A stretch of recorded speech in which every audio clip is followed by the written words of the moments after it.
ನಮಸ್ಕಾರ. ಇವತ್ತಿನ ನಾವು ಕಲಬುರಗಿ ಜಿಲ್ಲೆ ಒಂದು ಮೇಲ್ಕುಂದ ಗ್ರಾಮದ ಮಲ್ಲಿನಾಥ್ ಅನ್ನುವಂಥ ಒಬ್ಬ ರೈತರು.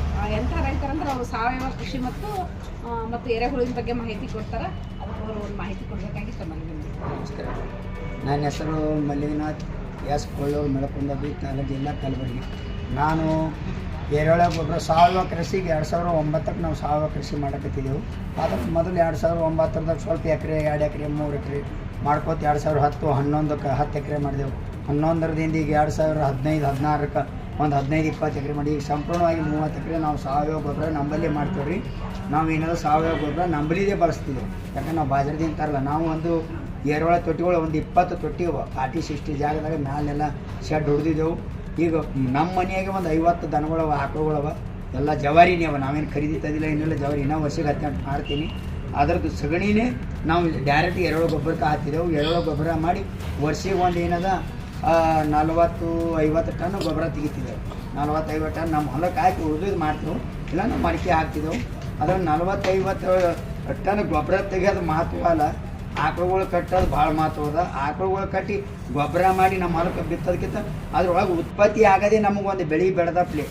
ಈಗ ಎರೆಹುಳ ಹುಳನೇ ನಾವು ಏನದ ವ್ಯಾಪಾರ ಮಾಡ್ತೀವಿ. ಇಡೀ ಗುಲ್ಬರ್ಗ ಡಿಸ್ಟಿಕ್ದಾಗ ನಾವೇ ಹುಳ ಮಾಡ್ತಿದ್ದೆವು.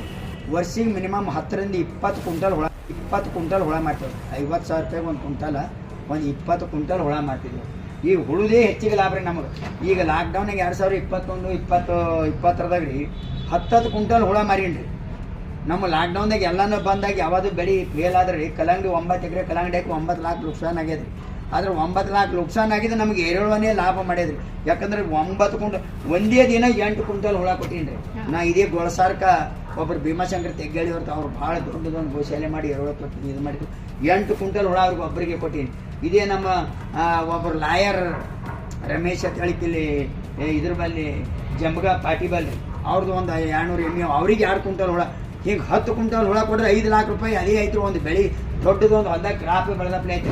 ಅದಕ್ಕೆ ನಾವು ಎರೆಹುಳ ಗೊಬ್ಬರನೂ ಮಾಡ್ತಿದ್ದೆವು, ಅದ್ರ ಮುಖಾಂತರ ಹುಳನೂ ಮಾಡ್ತಿದ್ದೆವು. ಈಗ ಹುಳುದೇ ಲಾಭ ಹೆಚ್ಚಿಗದ. ನಾವು ಹುಳ ಮಾಡ್ಕೊಂಡು ಈಗ ನಾವು ಅದೇ ಎರೆಹುಳ ಗೊಬ್ಬರ ಹಾಕಿ ನಮ್ಮ ಹೊಲಕ್ಕೆ ನಾವು ಬಿತ್ಕೊಂಡು ಈಗ ಬೆಳಿಲಿಕ್ಕತ್ತಾಗ ಮೊದಲು ನಮ್ಮದು ಎಕರೆಗೆ 1 ಚೀಲ 2 ಚೀಲ ಬೆಳೆ ಅಂತದ್ದು.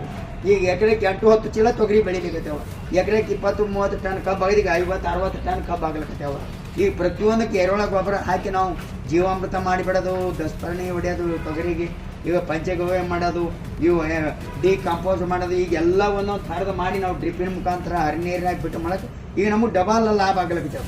ಈಗ ನಾವು ಸಿಂಗಲ್ ಬೆಳೆಯಾಗ 20-30 ಟನ್ ಬೆಳೆಯೋದು ಈಗ 50-60 ಟನ್ ಮ್ಯಾಗ ಬೆಳೆದಿರ್ತದೆ ಕಬ್ಬು. ಈಗ ತೊಗರಿ ನಾವು 2-3 ಚೀಲ ತೊಗರಿ ಒಂದು 3,000 ಜನ ದಿನ. ಇವತ್ತಿಲ್ಲ, ನಿನ್ನೆ ಒಂದು ದಿನ ಬಿಟ್ಟು ಮೊನ್ನೆ ಕೃಷಿ ಸಖಿ ಅಂತೇಳಿ 65 ಮಂದಿ ಹೆಣ್ಮಕ್ಳು ಮೊನ್ನೆ ನಮ್ಮ ಹೊರಗೆ ಮಂದಿ. ನೀವು ಎಲ್ಲರಿಗೆ ಮಾಹಿತಿ ಇವತ್ತು ಫೋನಾಗ ದಿನ ಇವತ್ತಿಲ್ಲ ಅಂದ್ರೆ 10 ಮಂದಿರ ಫೋನ್ ಕಾಂಟ್ಯಾಕ್ಟ್ ಇರ್ತದೆ ರೀ ದಿನ. ಮತ್ತು ನಾವು ಸಾವಯವದಾಗ ಸಿರಿಧಾನ್ಯನೂ ಬೆಳಿತಿದ್ದೇವೆ. ಈ ವರ್ಷ ನಮ್ಮಲ್ಲಿ ನೀರು ಎತ್ತೋಗಿದ್ರಿ. ವರ್ಷ 20-30 ಚೀಲ ನಾವು ಸಿರಿಧಾನ್ಯ, ನಾವು ಶಾಮಿ ಆರ್ಕ ಉದ್ರ ಎಲ್ಲ ಬೆಳೀತಿದ್ದೇವೆ. ಈಗೆಲ್ಲ ಆಗ್ಯಾವ. ಇನ್ನೂ 10 ಚೀಲ ನವಣಿ ಅವ ನಂಬಲ್ಲಿ. ಈಗೇನೇ ಅವು ಉಳಿತು ಹೋಗ್ಬಿಟ್ಟು ಅಡ್ಚೋಡಿ ಬೆಳೆದಿ ಹೊಡೆಗ್ಯಾವ. ನವಣಿ 10 ಕ್ವಿಂಟಲ್ ಅವ. ಯಾರು ಬೆಳೆಯ ರೈತರಿಗೆ ನಾ ಫ್ರೀದಾಗ ಒಂದೊಂದು ಕಿಲೋ ಕೊಡ್ತೀನಿ. ಮತ್ತು ತೊಗರಿ ಏನದ ಊರಾಗ ಹಾಂ ಸಿಗ್ತಾವ್ರಿ. ಈಗ ಅಂದ್ರೆ ಒಂದೇ ಉಳ್ದದ್ರಿ. ಈ ವರ್ಷ ಉಸು ಬಿತ್ತೀನಿ, ನಾಟಿಲ್ ನೀರು ಹತ್ತಿ ನೀರು ನಿಂತು ಬೆಳೆ ಹೋಗ್ಯದ. ಅದಕ್ಕೆ ಈ ವರ್ಷ ಫೇಲ್ ಆಗ್ಯದ್ರಿ. ಮತ್ತೆ ಮುಂದೆ ನಾವು ಮತ್ತೆ ಎಲ್ಲಿವರೆಗೆ ತಂದು ಬೀಜ ಮಾಡ್ಕೊಂಡು ನಾವು ಗೋಶ ಒಂದು 50 ಆಕಳುಗಳು. ಈಗ ಆಕಳುಗಳು ಇದ್ರು ಭೀ ಉಣವ್ರಿಗೆ ನಾವು ಬ್ಯಾನದವ್ರಿಗೆ ಮಾರಾಟ. ಇವತ್ತಿನ ದಿನ ಇಷ್ಟು ಒಂದು ವ್ಯವಸಾಯ ಅಂದ್ರೆ ಭಾಳ ಏನೂ ಇಲ್ಲಪ್ಪ ಅನ್ನುವಂತಹ ಈ ಒಂದು ಸಮಯದಲ್ಲಿ ವ್ಯವಸಾಯ ಮುಖಾಂತರ ಏನೇನು ಗಳಿಕೆ ಮಾಡ್ಕೋಬೋದು, ಎಷ್ಟು ಜನರಿಗೆ ಸಹಾಯ ಮಾಡ್ಬೋದು.